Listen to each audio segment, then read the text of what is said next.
তোমাদের কাছে আমার রিকোয়েস্ট, তোমরা এই এই কি কয় ঘন্টা পড়তেছে মানুষ, এই ফাও বলিতে বিশ্বাস করো না। জীবনে 16 ঘন্টা 17 ঘন্টা পইরা সারা জীবন 16 ঘন্টা 17 ঘন্টা কারা পড়ে, যার মাথার বুদ্ধি কম তার 16 ঘন্টা পড়তে হয়, তার আর জীবনে আর কোনো কাজ নাই। তবে মাথায় রেখো, লেখাপড়া ছাড়াও জীবনে আর অনেক কাজ আছে, লেখাপড়া ছাড়াও জীবনে আরো অনেক স্কিল লাগে। যতটুকুই পড়বা, হ্যাঁ 16-17 ঘন্টা পড়া লাগবে। কবে?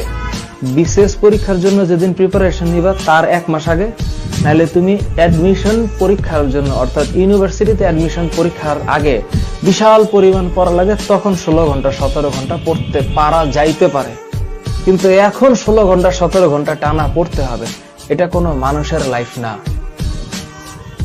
আমি তোমাদেরকে আবারও বলতেছি, এটা কোনো মানুষের লাইফ না। একটা মানুষের জীবনে আরো অনেক স্কিল লাগে, আরো কাজ লাগে, সেটা শিখতে হবে। শুধু লেখাপড়া কইরা হবে না।